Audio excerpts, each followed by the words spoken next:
నూలు నూలులో శతాబ్దాల గౌరవం, పట్టు పరంపరకు ప్రతీక, సంప్రదాయానికి శాశ్వత చిరునామా సఖీ. నమస్తే రమగారు. నమస్తే జయ. రమగారు, ఏదైనా సిరీస్ స్టార్ట్ చేద్దామా? చిన్నది, ఒక 2-3 ఎపిసోడ్స్ అట్లా ఉండేలాగా. అరేబియన్ నైట్స్లోది నాగరాణి ఎమ్లిక. నాగరాణి ఎమ్లిక అమ్మాయి పేరే ఎమ్లిక. ఓకే. ఒక నాగుల రాణి ఆవిడున్న ఒక కథ అనమాట. ఓకే. ఇందులో మన కథా చరిత్సాగరంలో లాగా కథలో కథ వస్తాయి. కథ లోపలి కథ చెప్పకుండా ఎమ్లిక కథ ఒకటి చెప్దాం. ఆ లోపల కథలు ఇంకోసారి చెప్పుకుందాం. తప్పకుండా. పూర్వం అంట ఈ గ్రీకు నగరంలో గ్రీకు దేశంలో ఒక మహాజ్ఞాని ఒక ఆయన ఉండేవాడు. ఆయన దగ్గర ఎన్నో వేల పుస్తకాలు ఉండేవి. ఎన్నో వేల విషయాలు ప్రపంచం నుంచి సంగ్రహించి రాసేవాడు. మహాజ్ఞాని ఆయన. సంతానం కలగల. ఆయనకి చాలా దిగులుగా ఉండేది. నా తర్వాత ఈ పుస్తకాలన్నీ ఎవరు చూస్తారు? ఎవరికి జ్ఞానాన్నంతా నేను ఇవ్వగలుగుతాను? అట్లా ఆలోచించుకుంటూ ఉండేవాడు. అయితే ఏమైంది, భగవంతుడిని విపరీతంగా ప్రార్థన చేసేట. సంతానం సంతానం సంతానం సంతానం అని. సరే, ఆయన యొక్క ప్రార్థనని మన్నించి ఈయనకి కడు వృద్ధాప్యపు వయసులో ఒక సంతానాన్ని అనుగ్రహించాడు భగవంతుడు. ఈయన భార్య గర్భవతి అయింది. అయితే ఆవిడ గర్భవతి అయ్యాక ఈయనకు అనిపించింది, నా కొడుకు ఇదంతా చదువుతాడో లేదో, రేపొద్దున తరం మారితే ఇంతంత చదువులు ఉండకపోవచ్చు. అందుకే దానంతా కుదించి 5 పుస్తకాలు చేసేట. 100,000 పుస్తకాలని 5 పుస్తకాలు చేశాడు. 5 పుస్తకాలు చేశాక ఈ 5 పుస్తకాలకైనా వాడికి అక్కడికి వస్తాయో రావో అని ఇంకా ఆలోచించి 5 పేజీలు రాసేట. ఇంకా కొన్ని రోజులు ఆ గర్భంలో పిల్లవాడు ఉండగానే, పిల్లవాడని తెలుసా? అంటే సంతానాన్ని అడిగాడు భగవంతుడు. లేట్ వయసులో ఇచ్చాడు, మరి కొడుకు అనుకుంటున్నారు. ఓకే. ఆలోచించి ఏం చేశాడు, ఈ 5 పేజీలలో రాశాడు కదా, ఆ 5 పేజీలు కూడా చింపాతలు పారేసి ఒక చిన్న కాగితం మీద రాశాడు. రాసి భార్యకి ఇచ్చాడు. నేను బతుకుంటానన్న నమ్మకం లేదు. భగవంతుడు మనకు అనుగ్రహించిన కుమారుడి మొహం కూడా నేను చూడలేకపోతాను. ఆ లోపలే నా ఆయువు తీరిపోతుంది. ఆయన మహాజ్ఞాని కదా, ఆయనకి తెలిసిపోయింది తన ప్రాణం పోతుంది అని.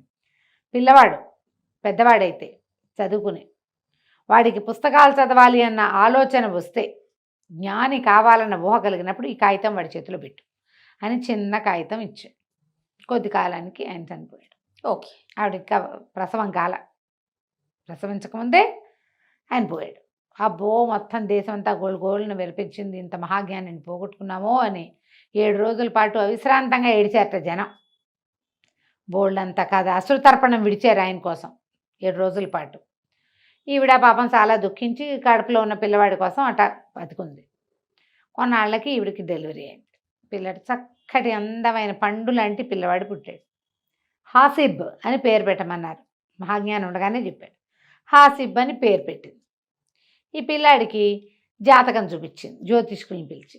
వాళ్ళంతా చూసి ఏమన్నారంటే, ఈ అబ్బాయికి యుక్త వయసులో ఒక గండం గడుస్తుంది, ఒక గండం ఉంది.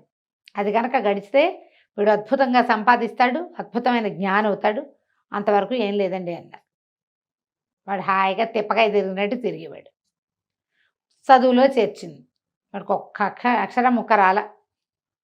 చదవటం మీద ఆసక్తే లేదు వాడికి. ఎంతసేపు వాడికి తిరుగుదామని ఉండేది. ఏం చేస్తారు, అట్లాగే 15-20 ఏళ్ళు వచ్చేసి తిరిగేవాడు, ఆడుకునేవాడు, ఇటు తిరగటం. ఎవరైనా అక్కడికి వెళ్తున్నాడు అక్కడ వాళ్ళ వెనకాల పడిపోయేవాడు. తిరగడం తప్పిస్తే ఇంకేమీ లేదు. ₹1 సంపాదన లేదు, చదువు సంధ్య లేవు. అయితే ఏమైంది, అందరూ అన్నారు పెళ్లి చేస్తే బుద్ధి వస్తుంది. మేము కూడా అలాగే చిన్నప్పుడు మా ఇంట్లో ఒకడు ఉండేవాడు, పిచ్చల్లరి చేసేవాడు. 3వ ఏడు వస్తే అల్లరి తగ్గుతుంది అనుకునేవాళ్ళం. 5వ ఏడు వస్తే అల్లరి తగ్గుతుంది అనేది మా అమ్మ.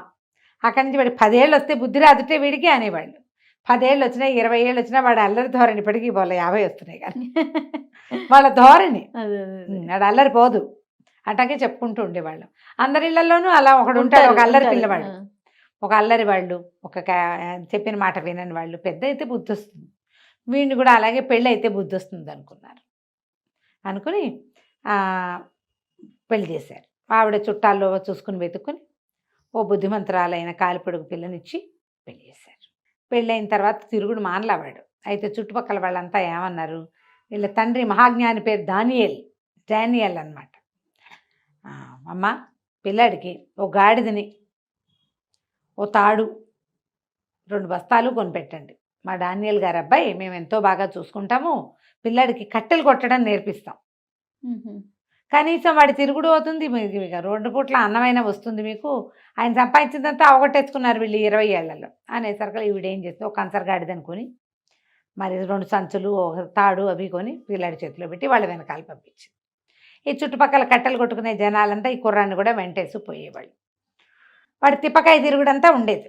ఇక్కడ హాయిగా ఎక్కడికో పోవటం కదా, అక్కడి నుంచి వాళ్ళు కట్టెలు ఎట్టా కొట్టాలి, తర్వాత పట్టిన కట్టెలు ఎట్టా కట్టాలి, సంచులతో ఎట్లా కవర్ చేసి ఎట్లా గాడిద మీద వెళ్ళడేయాలి నేర్పించారు. ఓ 3-4 రోజుల్లో నేర్చుకున్నాడు. ఇక రోజు వీళ్ళతో పాటు పోయి కట్టెలు కొట్టడం తెచ్చుకునేవాడు. ఏదో భోజనానికి గడిచిపోయి కట్టెలు వచ్చేవి, అదేలేండి, డబ్బులు వచ్చేవి, వీడికి తిరగాలి కదా, అదెక్కాలి ఇదెక్కాలి తిరగాలి, ఆ తిరుగుడు అంతా సాటిస్ఫై అయిపోయేది. కొన్ని రోజులు ఇట్లా గడిచినాయి.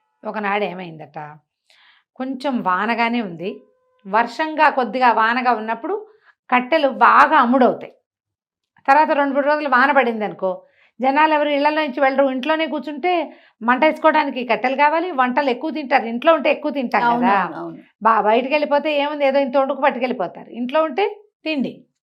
దాంతో వీళ్ళు ఏమనుకున్నారు, ఈ కట్టెలు కొట్టేవాళ్ళు, పదరా బాబు పోదాము, కొంచెం ఇంకా ఇలాగా కొద్దిగా జల్లుగా ఉండగానే వెళ్ళిపోతే 4-5 బస్తాలు తెచ్చుకున్నామంటే శుభ్రంగా అమ్ముకోవడానికి ఉంటుంది, మనకి తిండి ఉంటుందని చెప్పారు.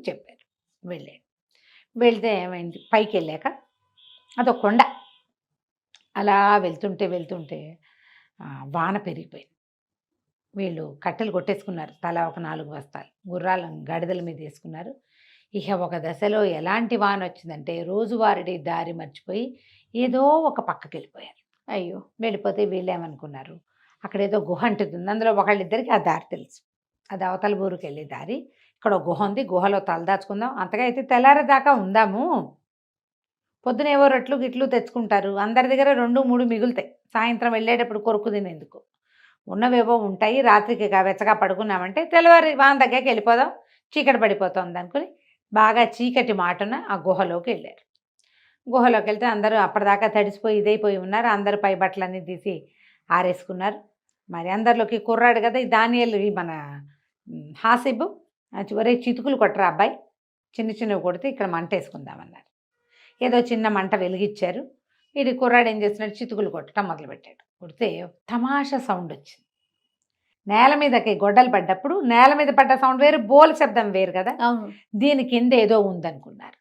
అంతా మట్టి అంతా జరిపి చూశారు, మంట ఆ చితుకులన్నీ వేసి మంట పెద్దది చేసి ఆ మంట వెలుగులో చూస్తే అక్కడ ఒక రాతి తలుపు లాంటిది, ఆ తలుపు ఉండేసరికల్లా బోలు శబ్దం వస్తుంది అనమాట. వీళ్ళు ఏం చేశారు, ఆ మంట అంతా పెద్దది చేసి ఇవి ఉన్న వాళ్ళలో ఒకటి దగ్గర గుణపము పార అవి ఉన్నాయి, ఆ గుణపాన్ని దానికి పోటెత్తిచ్చి పైకి లేవదీస్తే లోపలికి చూస్తే అమ్మ కాగడాలు పెట్టి చూస్తే అదొక భూగృహంలాగా ఉంది. కింద ఏమిటో జాడీలు ఉన్నాయి, పెద్ద పెద్ద జాడీలు కనపడుతున్నాయి. ఆశ్చర్యపోయారు, అయ్య బాబోయ్ ఏదో నిధిరోయ్, వీడు భలే దొరికాడు, భలే ఉంది, ఆసిబ్కి బాగా దొరికింది అని చెప్పి, ఒరే నువ్వే అందరిలోకి చిన్నపిల్లాడివిరా, దిగు నువ్వని తాడేసి వండి దించారు. బాగా లోతుగా ఉన్నాయి, అంత లోతు దించితే ఒక 60 పీపాల దాకా ఉన్నాయి, 40 నుంచి 60 దాకా ఉన్నాయి. అందులో ఏముందో ఎట్లా తెలుస్తుంది, వీడేం చేశాడు, కిందకి దిగిన వాడు గొడ్డలు ఉంది వీడి దగ్గర, ఒక దాని పగలగొడితే తీరా చూస్తే తేనె ఉంది, అందులో తేనె. గట్టిగా కేకలు పెట్టాడు, తేనుందని తాడు కొంచెం అంటించి పైకి పంపించాడు. సరే తాడు అంతా చూసుకున్నారు వాళ్ళు, ఇదేమిటి తేనుంది, అయ్యో నిధి నిక్షేపం ఉంటాయి అనుకుంటే దిక్కుమాల తేనుంది. అయినా తేనె కూడా చాలా ఖరీదు ఆ రోజుల్లో, ఏదో ఇంత దొరుకుతుంది, ఇంతంత మనిషి ఎత్తున్న పీపాలు 40కి పైగా. అక్కడి నుంచి ఏమన్నారు, అరే తాళ్ళు కట్టి ఒక్కొక్క దాన్ని పైకి లాగేద్దానరా అని చెప్పేసి 2 తాళ్ళు వేసి ఒక్కో పీపాకి వీడు కింద తాడు కట్టడం, అవి ఉన్న వాళ్ళంతా లాగాడు, వీడు లాగక్కర్లా, పీపాకి తాడు కట్టడమే, ప్లాండ్గా తాడు కడితే అటు ఇటు బెసకుండా పైకి లాగేసి మొత్తం పీపాలన్నీ పైకి లాగేశారు. లాగేశాక వాళ్ళు 5గురు ఉన్నారు, పీపాలు 50 ఉన్నాయి. ఇప్పుడు హాసిబ్ని కూడా పైకి లాగితే 50/6 అవుతుంది, లేదనుకో 50/5 ఒక్కళ్ళకి 10 వస్తాయి. ఊరు దొంగ మొహాలు. వీడికి ఇంకా పని రాదు, ఏమీ రాదు, ఈ అడవిలో మొదలుపెట్టి 15-20 రోజులైంది, వీడికి ఎందుకు వాటా ఇవ్వాలి, వీడు ఎందుకు పనికి మాలేని వాడు, వీడికి వాటా ఇవ్వటం ఇష్టం లేదు వాళ్ళకి. కామ్గా ఏం చేశారు, తాడు పైకి లాగేశారా? తాడు పైకి లాగేసి ఆ, వెళ్ళిపోయారు. గుర్రాల మీద గాడిదల మీద ఉన్న మొత్తం కట్టెలన్నీ బారేసేసి ఆ ఉన్న గాడిదల మీదకి ఇవి చేర్చుకుని అలాగా పట్టుకుపోయారు బయటికి. వీడు ఈ పనంతా అయ్యేసరికి రాత్రి మొదలెట్టారు. తెల్లారిపోయింది. తెల్లవారాక కేకలు, ఇంతలో నిద్ర వస్తుంది అన్నాడు. వాళ్ళు పడుకోరా, పడుకో, కాసేపు పడుకో, ఏం పర్వాలేదు, పైకి లాగుతాను, లాగి లాగి అలసిపోయినా అంటే నిద్రపోయాడు. లేచి చూసుకునేసరికల్లా ఏముంది, నిశ్శబ్దంగా ఉంది. ఎవరు లేరు. కేకలు పెట్టాడు, అన్నయ్య అన్నయ్య అన్నయ్య, అన్నలు లాగండి లాగండి, లాగండి లేదు, ఓగండి లేదు. ఈ మొత్తం పీపాల ప్లేస్ అంతా ఖాళీగా ఉంది. ఆ వెళ్ళిపోయిన వాళ్ళు ఏం చేశారు, ఈ తేనెని కేజీల లెక్కన చొప్పున అమ్ముకున్నారు. ఒక్కొక్క పీపాలో దాదాపుగా 100 కిలోలు ఉంది. ఎంత డబ్బు వచ్చింది? ఒక్కొక్కడికి 10 వచ్చినాయి. 15 పీపాలు వచ్చినాయి. ఒక్కో దాంట్లో 100 ఉండాలి. ఎన్ని ఉన్నాయో ఎంత తేనో. చాలా సంపన్నులు అయిపోయారు వాళ్ళు అవన్నీ అమ్మేసుకుని. అయితే మా కొడుకు ఏడి అని అడిగితే, మేము దారి తెప్పాం, ఓ తోడేలు మీ కొడుకుని మెడేసేసుకుని తీసుకుపోయింది, మాకు ఇదిగో వాడి చొక్కా ఒకటి దొరికింది, వాడు కిందకి దిగేటప్పుడు చొక్కా పడేశాడు అక్కడ, ఆ చొక్కా దొరికింది, కొన్ని ఎముకలు దొరికినాయని దారిలో దొరికిన జంతువు ఎముకలు ఏవో పట్టుకొచ్చి చూపించారు. తల్లి బయళ్ళము తెల్ల బోది బొమ్మని ఏడ్చారు. ఏం చేస్తారు, వాళ్ళ బతుకు వాళ్ళు బతకాల్సిందేగా. ఏదో చిన్న కూలి పని చేసుకుంటూ బతకటం మొదలుపెట్టారు వాళ్ళు. ఈ వీడేమో ఇక్కడ ఉండిపోయాడు. ఉన్నాడు. ఉన్నవాడు ఏం చేశాడు, వీడు వెతికాడు, ఏమీ లేదు అక్కడ. అదొక పెద్ద గుహలాగా, దీనిలాగా ఉంది, గదిలాగా. సరే ఇంకా పిలిచి పిలిచి పిలిచి ఎవ్వరు రారని అర్థమైపోయింది. అయితే ఏమైంది, ఒక మూల నుంచి ఒక మండ్రగుబ్బ వచ్చింది. మండ్రగబ్బలు అంటారు, తేలులో పెద్ద వెరైటీ మండ్రగబ్బ అంటారు దాన్ని. మహావిషం అది. ఆ మండ్రగబ్బ పాక్కుంటూ వచ్చింది. అప్పుడు వాడు చూశాడు, ఒక నెరలో నుంచి వస్తుంది. అది ఎక్కడి నుంచి వస్తుంది, గోడకు ఒక హోల్ ఉంది. ఆ హోల్లో నుంచి బయటకు వచ్చింది. సరే అతన్ని వీడి దగ్గర గొడ్డలు ఉంది కదా, గొడ్డలతో చంపేశాడు. చంపాక వాడికి అనిపించింది, ఇది ఎటా వచ్చింది, ఇక్కడ పుట్టింది కాదు, ఇదంతా నున్నటి గోడలు, ఒక పగుల్లో నుంచి వచ్చింది, అంటే బయటికి పగులు ఉందన్నమాట అని చెప్పి ఏం చేశాడు, ఈ గొడ్డలు పెట్టి కొట్టో కొట్టో కొట్టో కొట్టో అని బాగా కొట్టాడు. కొట్టేసరికల్లా మొత్తం అంటే ఇచ్చిపోయింది. అదే అవతలకి దారి కనపడుతుంది. సరే అటు నడవడం మొదలుపెట్టాడు. నడవగా నడవగా నడవగా నడవగా ఒక వెండి వాకిలి కనపడింది. వెండిది పెద్ద తలుపుని తోసాడు. తోస్తే తలుపు తెరుచుకుంది. అక్కడి నుంచి ఇంకా నడకుంది లోపలికి. తర్వాత ఒక బంగారు వాకిలి కనిపించింది. ఆ బంగారు వాకిలి కూడా తెరిచాడు. లోపల చూస్తే పెద్ద తోట. అది ఎంత విచిత్రంగా ఉందంటే, పెద్ద సింహాసనం ఒకటి కనపడుతుంది పైన గట్టు మీద. దాని చుట్టూతా దాదాపుగా ఒక 12,000 చిన్న చిన్న పీటలు ఉన్నాయి. లెక్క పెట్టాడు. వరుసకి ఎన్ని ఉన్నాయి లెక్కపెట్టి, ఇన్ని వరుసలు ఉన్నాయి లెక్కపెట్టి, ఎన్ని పీటలో 12,000 ఉన్నాయి. అక్కడి నుంచి ఓ పక్కన చక్కగా ఇట్లా నీళ్ళ చెరువు లాంటిది ఒకటి, ఏమంటారు మన అది, సరోవరం లాంటిది. ఇవన్నీ కూడా ఆసనాలన్నీ పచ్చలతో, ముత్యాలతో, పగడాలతో అట్లా చేయబడి ఉన్నాయి. పచ్చలంటే ఆకుపచ్చలు, ఎమరాల్డ్స్. ఆ సింహాసనం మరీ అందంగా ఉంది. వీడికి అర్థం కాలేదు, ఏమిటి ఇదంతా. పోయి సింహాసనం మీద కూర్చున్నాడు. కూర్చుంటే అవి ఎట్లా ఉన్నాయి, ఇట్లా లైన్లుగా ఎవరో సభికులు కూర్చునేందుకు వీలుగా, ఇవి ఉంటాయి కదా స్టేడియంలో ఎలా ఉంటాయి, ఇలా సోల్పులుగా, ఆ సోల్పులు లెక్కబెట్టి చూస్తే వాడికి తెలిసింది ఇన్ని వేల మంది ఇక్కడ కూర్చుంటారు. ఇక్కడ కూర్చునే వాళ్ళు ఎవరో ఉన్నారు. ఆ మనిషి ఎవరో తెలియదు వీడికి. అక్కడే కూర్చుని ఉన్నాడు. ఇంతలో ఏమైంది, పెద్ద మేళాలు, తాళాలు, సన్నాయి లాంటివి ఏవో వాయిద్య ఘోష వినిపిస్తుంది. ఎక్కడి నుంచో చూస్తే దూరం నుంచి బోల్డ్ అంతమంది ఆడవాళ్ళు వస్తున్నారు. కాకపోతే ఈ వస్తుంటే వాడికి ఎట్లా కనపడింది అంటే, మొహాలు కనిపిస్తున్నాయి కానీ వాళ్ళు నడుస్తున్నట్టు కనపడలేదు, ఏమిటో జారుతున్న ఫీలింగ్ వచ్చింది. మేళతాళాలు వినిపిస్తున్నాయి, కొందరు నోట్లలో ఇట్లా ఊదేవి కూడా ఉన్నాయి. వాడు అట్లా చూస్తుంటే వాడికి తెలిసింది క్రమంగా అవి ముఖాలే ఆడవాళ్ళవి. శరీరం నడు నుంచి పైభాగం మనుషుల్లాగా ఉండి, కింద భాగాలు తోకలు పాములు వస్తున్నాయి. ఇప్పుడు ఆశ్చర్యపోయి వెళ్ళి పక్కన నుంచున్నాడు, ఏం జరుగుతుందో చూద్దామని. వీళ్ళంతా బోడని బాకాలు బాజాలు బోదుకుంటూ మధ్య మధ్యలో డ్యాన్సులు చేసుకుంటూ ఎంత పెద్ద సమూహం వచ్చిందో. ఆ సమూహం అంతా పక్కకి తప్పుకున్నాక వెనకాల ఒక మేనా మోసుకొస్తున్నారు, ఓ 15 మంది. ఆ మేనాలోంచి ఒక మహాద్భుత సౌందర్యవతి దిగింది. నడుం దాకా మనిషి, కింద భాగం పెద్ద సర్పం తెల్లటిది. అక్కడి నుంచి వీళ్ళంతా మేనా దింపి ఆవిడని తీసుకొచ్చి సింహాసనం మీద కూర్చోబెట్టారు. చక్కగా బట్టలు అవి సవరించారు. అందరూ చుట్టూ మొత్తం అన్ని ఆసనాలు ఫిల్ చేసేసారు. కూర్చుని ఉన్నారు. ఈవిడ ఈ స్టేజ్ మీద ఈ సింహాసనం మీద కూర్చున్న ఆవిడ భలే పాడడం మొదలుపెట్టింది. ఎంత తీయటి గొంతో, చక్కటి పాట ఏదో పాడింది. అక్కడి నుంచి ఏదో స్పీచ్ ఇచ్చింది. మనం ఎంతో జాగ్రత్తగా ఉండాలి, ప్రస్తుతం ఇక్కడ ఉంటాము, వేసవి విడిదిగా మనం కాప్ పర్వతాలకు వెళ్దాము, మీరంతా సంతోషంగా ఉండాలి, నా పాలనలో ఇవన్నీ సరిగ్గా ఉండాలి, అలా ఏవేవేవేవేవో చెప్పింది. వీళ్ళందరూ పక్కగా నిలబడి ఉన్న హాసిబ్బని చూసేశారు. వాళ్ళు ఎవరేమన్నా మాట్లాడకుండా ఊరుకున్నారు. సరే, మొత్తం స్పీచ్లు గీచులు అయిపోయినాయి. ఏవో రకరకాల తీయటి పదార్థాలు అవి ఇవి పంచుకున్నారు. అక్కడి నుంచి ఒక నలుగురు వచ్చి అబ్బాయి రా అని ఈ హాసిబ్బ చేతులు పుచ్చుకొని ఆవిడ దగ్గర తీసుకుపోయారు. వస్తే ఓ పీట మీద కూర్చోబెట్టింది. అబ్బాయి, ఎవరు నువ్వు, ఏమిటి నీ పేరు, ఎందుకు వచ్చావు అంటే, వీడు నేను ఫలానా అండి, అక్కడ తేనె డబ్బాలు కనపడ్డాయి, నా స్నేహితులంతా తీసుకుపోయారు, నేను తీసుకోలేకపోయాను, ఇలా అయిపోయింది, నేను వెతుక్కుంటూ ఇటు వచ్చాను, ఎటు వెళ్ళాలో తెలియక వచ్చానంటే ఆవిడ చాలా సంతోషించింది. నా పేరు ఎమ్లిక, నేను నాగుల రాణిని, ఇది శీతాకాలపు విడిది, అదే వర్షాకాలం ఇక్కడ ఉంటాను, నేను ఎండాకాలపు విడిది, వేసవకాలపు విడిది కాప్ పర్వతాల్లో ఉంటాను అని చెప్పి, నువ్వు చాలా అలసిపోయి ఉంటావు, ఆహారం లేకుండా ఉంటావు, ఈ పిల్లవాడికి ఆహారం పెట్టండి అంటే వాళ్ళు చక్కగా మంచి ఫుడ్ పట్టుకొచ్చారు, అంతా తిన్నాడు హాయిగా. మంచి బట్టలు మార్పించారు, మురికి బట్టలు తీసి చక్కగా స్నానం చేయించి దూదులాగా తేలికైపోయింది ఇట్టబడి ఒళ్ళు, పక్షిలాగా ఎగిరేలాగా అయ్యట, అంత తోమేశారనమాట ఒళ్ళు. సరే, అక్కడి నుంచి మంచి బట్టలు కట్టించారు, చక్కగా భోజనం పెట్టారు, ద్రాక్షాసమం ఇచ్చారు. అబ్బాయి, నీ మార్గాయాసం ఎంతో కష్టపడి వచ్చావో నువ్వు, కానీ కాలక్షేపం అవడానికి ఒక మంచి కథ చెప్తా విను, నాకు కథలు చెప్పడం అంటే ఇష్టం, వినేవాళ్ళు కావాలి, ఇంతకాలానికి నువ్వు దొరికావు ఓ అని చెప్పి ఇంతకుముందు బులాకియా అనే ఒక రాజకుమారుడు ఇక్కడికి వచ్చాడు. ఎమ్లిక చెప్తోందనమాట. బులాకియా కథ అని ఒక పెద్ద కథ చెప్తుంది. ఆ బులాకియా కథలో ఇంకో 3 కథలు వస్తాయి.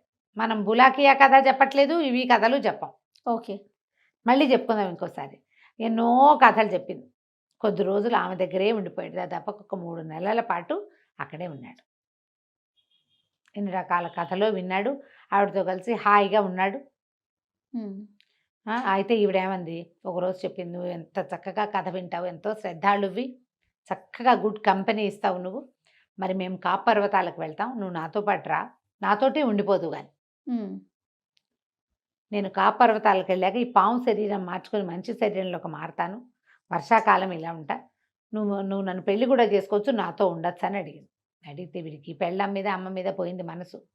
తీయడి పదార్థాలు తినగా తినగా తినగా తినగా వాడికి వేయించిన చేపలు, ఉడకబెట్టిన గుడ్లు, ఫ్రై చేసిన మాంసం అలాంటివి గుర్తొస్తున్నాయి. ఇక్కడ అలాంటివి దొరకవు, ఇది ఇంకేదో అనోఖా ఫుడ్. అమ్మ పెళ్ళాము గుర్తొచ్చేస్తున్నారు. ఇతను బాగా బతిమలాడాడు ఆమెను.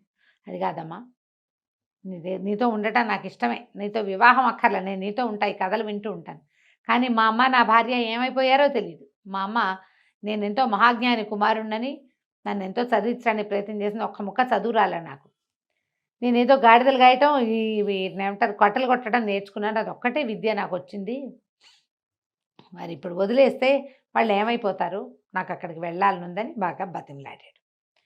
బతిమలాడేసరికల్లా సరే, ఆవిడ ఏం చేసింది, సరే నువ్వు వెళ్ళిపోతానంటే నేనేం చేస్తాను చెప్పు, నేను అలాగే వెళ్దుగానని ఒక సైనికురాలిని, ఒక సేనాపతిని తోడిచ్చి పంపించింది. ఇందులోంచి బయటపడి ఒక పాడుపడ్డ భవనంలో తేలాడు. ఆ భవనంలోంచి బయటకు వచ్చి తన ఊరు ప్రయాణం అయ్యాడు.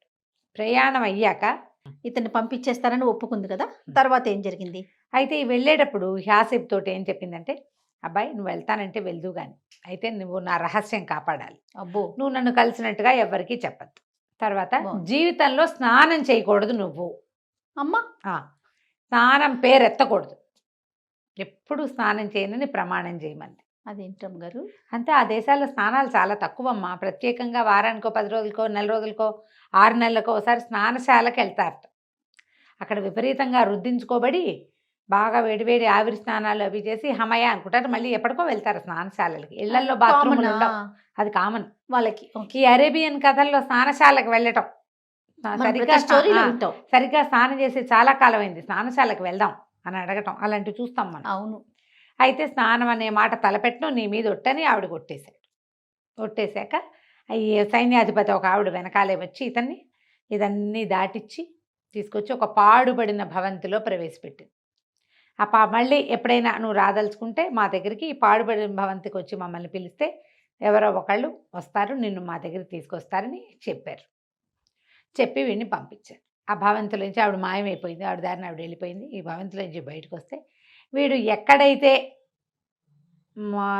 మన తేనె దొరికిన గొయ్యను చూసావా, ఓ గోతులో దొరికింది, అక్కడికి వచ్చేసాడు. కోతిలో ఉన్నాడా? గోతు దగ్గరికి, పోనీ ఆ బిల్డింగ్లోకి వచ్చేసాడు, ఆ గుహ దగ్గరికి వచ్చేసాడు ఇంకో పక్క నుంచి. సరే ఆ గుహలో నుంచి బయటకు వచ్చి మెల్లిగా నడిచి ఇంటికి వచ్చాడు. ఇంటికి వచ్చారు వాళ్ళ అమ్మాను పెళ్ళాము ఆశ్చర్యపోయారు, కేకలు పెట్టారు, ఆనందంతో కావలించుకుని శోకాలు పెట్టి ఏడ్చేసి ఈ నానా ఇది అయిపోయారు. ఆ ఎమ్లిక ఇతనికి ఏదో కొద్దిపాటి బంగారం ఇచ్చింది, ఎక్కువ ఏం తెచ్చుకోలే అతను. అక్కడి నుంచి ఇవిని చూసిన సంతోషంలో వాళ్ళ అమ్మ చక్కగా అవి ఇవి వండి పెట్టింది. దాంతో అమ్మ నా స్నేహితులంతా నన్ను మిస్ అయి ఉంటారు, వాళ్ళందరినీ పిలుచుకురా అమ్మ, నేను వచ్చానని అని చెప్పాడు. వాళ్ళు వీడికి వాటా ఇవ్వాల్సి వస్తుందని కదా. ఇప్పటికి 3 నెలల కాలం గడిచిపోయింది. ఈ లోపల ఈ భార్య ఏం చెప్పిందంటే వాళ్ళంతా సంపన్నులు అయిపోయారండి, ఎట్లా సంపన్నులు అయిపోయారో తెలీదు, పెద్ద పెద్ద ఇళ్ళు కట్టించేసుకుంటున్నారు, బాగా డబ్బులు ఉన్నాయి వాళ్ళ దగ్గర అంటే అమ్మ నువ్వు వెళ్ళి పిలుచుకురా అన్నాడు. సాయంకాలం విందు చేసుకుందాం, 2-3 రోజులు రిలాక్స్ అయ్యాక 3 రోజులు అమ్మ పెట్టినవన్నీ తిని అప్పుడు ఈ లోపల వీడు వచ్చేసాడు అన్న మా వార్త బయటికి వెళ్ళిపోయింది. చుట్టుపక్కల వాళ్ళ వల్ల ఇతన్ని మోసం చేసిన కట్టెల వాళ్ళంతా నిర్కాంతిపోయారు. అయ్యో బాబు ఎట్లా వచ్చేసాడు వాడు, ఎటా కొట్టా బయటపడ్డాడు, ఇప్పుడు వాడి వాటా ఇవ్వకపోతే తమ ఎట్టా సంపన్నులు అయ్యారో తెలిసిపోతుంది ప్రపంచానికి. అట్లా గుహల్లోనూ అక్కడ దాగిన వస్తువులు రాజుకు చెందినవి. మనం 5గురం పనిచేసుకున్నామంటే ఇంకేమైనా ఉందా? సరేనని వాళ్ళు ఏం చేశారు, వీడికి కూడా వాటా పెట్టాలని ప్రతి వాళ్ళు కొత్తగా సంపాదనలు మొదలుపెట్టారుగా, కొంత డబ్బులు తీసి బాక్సుల్లో పెట్టి అన్నీ పుచ్చుకొని సాయంకాలం భోజనానికి వెళ్ళారు. ఇంకా ఆలోచించుకుని ఆహాహా నేను చూడ్డం మా అదృష్టం అంటే వాళ్ళ అమ్మ అడిగిన తోడేలు తినేసింది అన్నారు. మీరు వాడు ఎట్టా వచ్చాడు అంటే ఎవరినో తినేసింది, అది వీడని మేము అనుకున్నామని వాళ్ళు బొంకారు. తోడేలు వెంట పడితే నేను పారిపోయారబ్బా ఎక్కడికో వెళ్ళిపోయాను అన్నాడు కొడుకు. వాళ్ళందరినీ కావలించుకున్నాడు, వాళ్ళు ఇచ్చిన సంపద అంతా పుచ్చుకున్నాడు. సరేలేండి నేను ఎవరికీ చెప్పను అని చెప్పి ఒట్టేశాడు. అక్కడి నుంచి సరే ఈ చిన్న ఇంట్లో చిన్న జీవితం ఎందుకు, ఇంత డబ్బు చేరిపోయింది కదా మన దగ్గర, ఎమ్లికి ఇచ్చింది కూడా కొంచెం ఉంది. సరే ఇతను ఏమన్నాడు, మనం దీంట్లోకి పెద్ద టౌన్లో ఇల్లు తీసుకుందామని టౌన్లో చక్కగా ఒక ఇల్లు ఏర్పరచుకుని భార్య అమ్మతోటి హాయిగా ఉన్నాడు. హాయిగా ఉండేసరికల్లా కొంతకాలం అయ్యేసరికి ఒకనాడు ఏమైంది, ఎక్కడో ఏదో చిన్న బిజినెస్ చేసేస్తున్నాడు ఇతను, అవకాశం ఉందిగా, డబ్బు ఉంది. ఈ బిజినెస్ వ్యవహారం మీద వ్యాపారపు పని మీద ఓ చోటకి ఎక్కడికో వెళ్ళాడు. తిరిగి వస్తుంటే ఆ ఊళ్ళో పెద్ద స్నానశాల ఉందట. ఆ స్నానశాల ఓనర్ తాలూకు తోడల్లుడు ఈ హాసిబ్ ఇంటి పక్కన ఉంటాడు.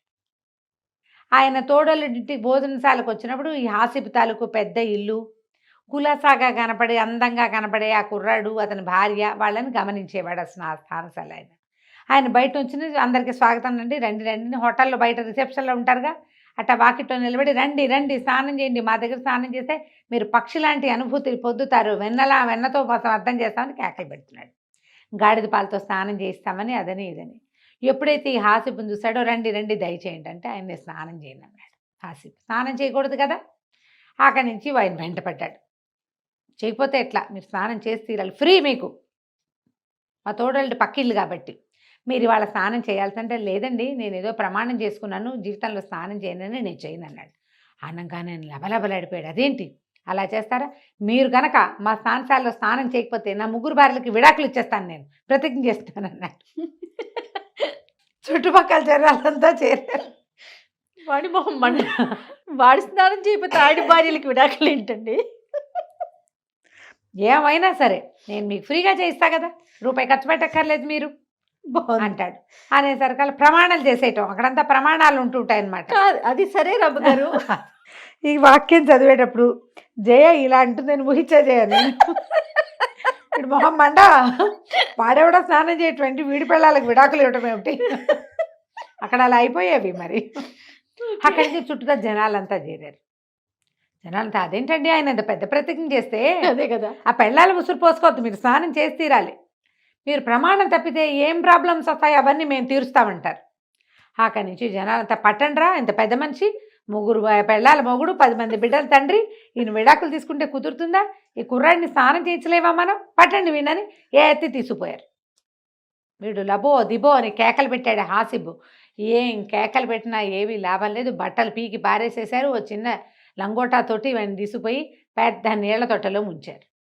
అక్కడి నుంచి పరపరా బ్రష్లు పుచ్చుకుని ఒళ్ళంతా తోమేశారు, వీపంతా రుద్దేశారు, మొహం అంతా కడిగేశారు, గుమగుమలాడే పొగలేశారు, అన్నీ వేసి బట్టలు వేసి నుంచోబెట్టంగానే బిలబిల్లాడుతూ 15 మంది సైనికులు వచ్చారు, పట్టేసుకున్నారు. వాళ్ళ సైనికులు. ఓకే. అక్కడి నుంచి వజీర్ గారు బయట పదండి పదండి తీసు పదండి అంటే నిర్కాంత్ పడి నేనేం చేయలేదండి అంటే మాకు తెలుసు నువ్వేం చేసావో మాకు తెలుసు అని ఎత్తుకుపోయారు. ఎత్తుకుపోవటం ఏమిటి, తీసుకుపోయి రాజుగారి అంతఃపురంలోకి తీసుకెళ్లారు. అక్కడ రాజుగారు ఒక పడక మీద పడుకుని ఉన్నాడు. ఆయన ఒంటి మీద ఒక పల్చటి వస్త్రం కప్పింది. ఆయన మొహం మీద గుడ్డేసుకుని పడుకుని ఉన్నాడు. నిర్ఘాంతపోయాడు కాసేపు. ఏంటండి ఎక్కడికి తెచ్చారు, అసలు మీరు ఎవరో కూడా నాకు తెలీదు, అసలు ఈ ఊరు కాదండి మాది పక్కనుండే పల్లెటూరు, నేను దానియేల్ గారి అబ్బాయిని, నేను ఎవ్వరి జోలికి వెళ్ళిన వాడిని కాను, ఏదో గాడిదలు కాసుకోవటము కట్టలు కొట్టడమే వచ్చు, కొత్తగా చిన్న వ్యాపారం పెట్టుకున్నాను, నన్ను వదిలేండి అన్నాడు. వజీర్ అంటే మాకు తెలుసండి, మీ దానియేల్ గారి అబ్బాయిని మాకు తెలుసు, అందుకే తీసుకొచ్చాం, మీరు మహాజ్ఞాని కొడుకు అంటే మీరు కూడా విపరీత జ్ఞాని గ్యారంటీగా, అందులో అనుమానం ఏం లేదు, ముందు ఈయన సంగతి చూడండి అన్నారు. ఈ రాజుగారి ఒంటి మీద వస్త్రం తీస్తే రాజుగారికి ఒళ్ళంతా కుష్టు వ్యాధి వచ్చింది. మీరు మహావైద్యుడు, ఈయనకు వైద్యం చేయాలంటారు. వీడు లబో దిబో, నాకు అక్షరం ముక్క చదవటం రాదండి, మా నాన్న మహాజ్ఞాని, ఆయన చచ్చిపోయాక పుట్టే నేను ఒక్క ముక్క చదువుకోలే, నాకు చదువే రాలా, నాకు వచ్చిందల్లా గాడిదలు గాయటం కట్లు కొట్టడం, ఇంకేం రాదు, ఈ వ్యాపారం కూడా ఏదో రైతుల సహాయంతో చేసుకుంటాను, నాకు రాదండి అంటాడు. ఏమైనా సరే నువ్వు చెయ్యాల్సిందే వైద్యం అనేసరికి నాకెక్కడి నుంచి వస్తుంది వైద్యం అని తిరుక్కున్నాడు. నాకు రాదు, అసలు నన్ను ఎందుకు తీసుకొచ్చారంటే నువ్వు నాగరాణి ఎమ్లికని చూసి వచ్చావు కదా, నువ్వు ఎమ్లికని చూసావు కాబట్టి ఎమ్లిక వల్ల ఈ వైద్యం అవుతుంది అనేసరికి వీడు నిర్కాంతపోయాడు. అమ్మా స్నానం చేయటం వల్ల వీళ్ళకి తెలిసిపోయిందిరా దేవుడా అని. ఎమ్లిక ఎవరండి, నేను ఎప్పుడు చూడలేదండి అన్నాడు. అనేసరికి ఒప్పుకోలే వాళ్ళు. ససేమిరా అన్నాడు.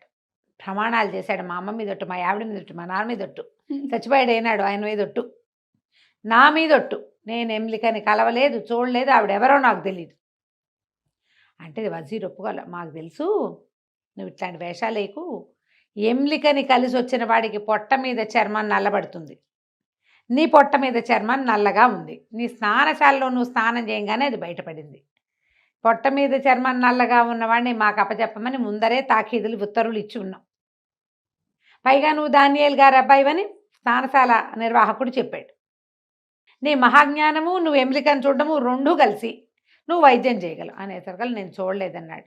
ఈయన ఏం చేశాడు, అరే చాకు పట్టరండి రా, కత్తెర పట్టరండి రా అని చొక్కా కింద నుంచి పై దాకా కత్తిరించేశాడు. చొక్కా తీసేసరికి పొట్ట మీద 2 అరిచేతుల మేర నల్లగా ఉంది చర్మం, తెల్లటి వాడు వీడన్నాడు, చిచ్చి కాదండి ఇది నా పుట్టుకతోటే ఉంది, ఇది పుట్టుమచ్చా అనేసరికి వజీర్ అన్నాడు, నువ్వు వెధవ కబుర్లు చెప్పకు, మాకు తెలుసు స్నానం చేయకూడదన్న నియమం కూడా నీకు ఎమ్లికే పెట్టింది, అందుకే నువ్వు చచ్చినా చేయనన్నావు, వాళ్ళు బలవంతంగా స్నానం చేయించారు నీతోటి, నీ పొట్ట మీద ఉన్న చర్మం ఎమ్లిక అని ఆమె సర్పం, ఆమెతోటి స్పెండ్ చేసిన వాళ్ళకి ఇట్లా వస్తుంది అని, నువ్వు ఏమైనా సరే రాజుని బతికిస్తావా వైద్యం చేస్తావంటే ససేమిరా నాకు తెలియదు కాక తెలియదు అన్నాడు. అనేసరికి ఎత్తి విని పడుకోబెట్టండి అని 3rd డిగ్రీ ప్రయోగించారు వాడి మీద. వజీరు తనే స్వయంగా పూనుకుని ఒక లాఠీ తెప్పించి వీడిని బొక్కబొరలా పడుకోబెట్టి అరికాళ్ళ మీద కొట్టాడు. అది నొప్పి భరించలేరు కదా, తీసుకెళ్తా అని ఒప్పుకున్నాడు హాసిబ్. అయ్యో మరి ఏం చేస్తాడు, దెబ్బలు తినలేడు కదా, చంపేస్తే ఓ దెబ్బకు పోతారు, ఇది చంపుడు కాదు, నొప్పి బాధ భరించాలి. అక్కడి నుంచి ఏం చేస్తాడు, ఈ గుంపునంతా వెంటేసుకుని ఆ వజీర్ని తీసుకుని సైన్యం అంతా కింద నుంచున్నారు, వజీర్తో కలిసి పాడుబడ్డ భవనంలోకి తీసుకుపోయి రాణి ఎమ్లిక, నాగరాణి ఎమ్లిక, హాసిబ్ని వచ్చాను, నన్ను కరుణించు, కటాక్షించు, కాపాడు అని కేకలు పెట్టాడు. కేకలు పెట్టేసరికి కొంచెం సమూహంతో కలిసి ఆ ఎమ్లిక డింగమని అక్కడ ప్రత్యక్షమై, ఇక్కడ దాకా సర్పం, కిందంతా పాము చుట్టలు చుట్టుకుని పైభాగం మాత్రం స్త్రీ స్వరూపంలో ఉన్న మహాసౌందర్య రాజైన నాగరాణి వచ్చింది. వచ్చి ఇదేనా నువ్వు ప్రమాణం నిలబెట్టుకోవటం అని అడిగింది నిష్ఠురంగా. అడిగితే బలబలా ఏడ్చాడు హాసిబ్. ఏం చేయను, కొట్టేశారమ్మా నన్ను, తప్పనిసరి నిన్ను పిలవాల్సి వచ్చింది. వాడేమో వదిలేస్తానన్నాడు ముగ్గురిని.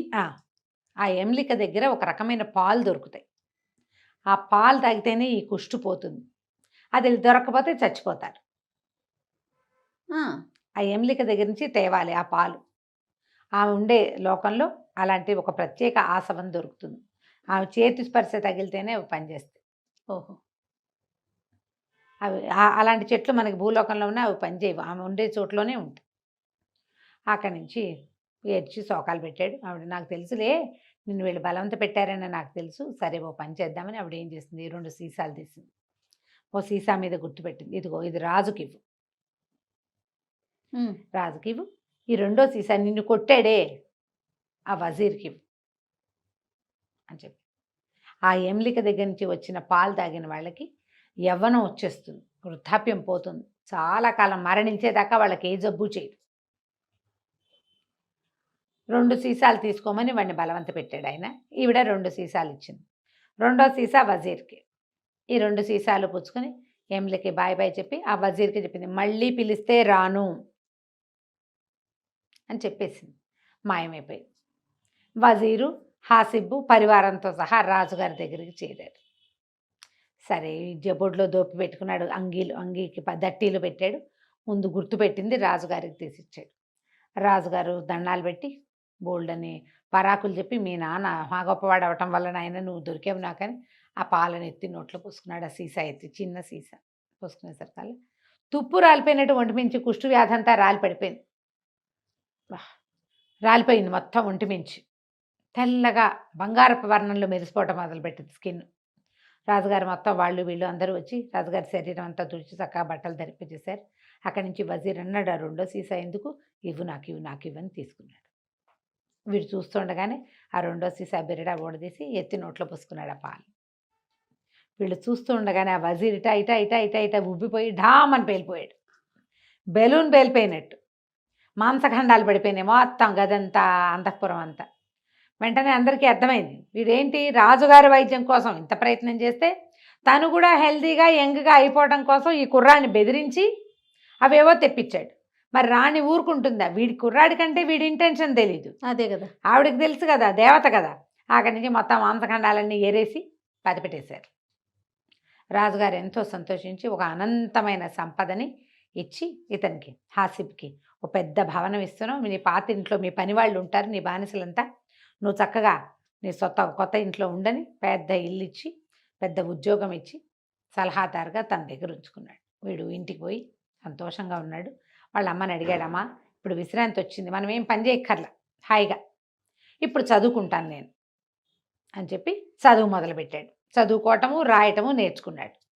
చదవను రాయను అన్నీ వచ్చాక వాళ్ళ అమ్మని అడిగాడు, మా నాన్న బోల్డని పుస్తకాలు రాశాడని అందులో ఏవో నా కోసం కొంత దాచాడని అన్నావు కదమ్మా, ఏం దాచిపెట్టాడు అంటే, మీ నాన్న మొత్తం అనుభవసారం అంతా ఒక కాగితం మీద రాశాడయ్యా, నీకు చదవను రాయను వచ్చి నువ్వు జ్ఞాన సముపార్జన చేశాక నువ్వు పెద్ద మహాజ్ఞానం తెలుసుకోదలుచుకున్నప్పుడు ఈ కాగితం నీకు ఇమ్మన్నాడని పట్టుకొచ్చింది.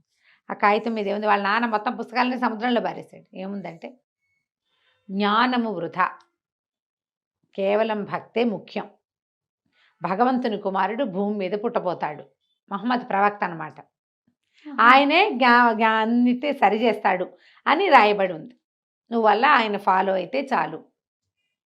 అదొకటి అతడు ఆయన పుస్తకాలు చదివి చివరికి భగవంతుని మీద భక్తి కలిగి ఉండాలి అని కనిపెట్టాడనమాట. ఆ వాక్యాలు రాసుకుని ఆ వాక్యాలు చదువుకుని ఆ తర్వాత ఇతను భగవంతుడు పుట్టడం, భూమి మీద కుమారుడు పుట్టడం కోసం వెయిట్ చేశాడని చెప్తారు కథ కంచికి మనం ఇంటికి. చాలా బాగుంది. మధ్యలో ఉన్న బులుకి ఆ కథ అవన్నీ మెల్లిగా చెప్పుకుందాం. నమస్తే. నమస్తే. సుమన్ టీవీలో మీ పర్సనల్ అండ్ బిజినెస్ ప్రమోషన్స్ కోసం కింది నెంబర్కి కాంటాక్ట్ చేయండి.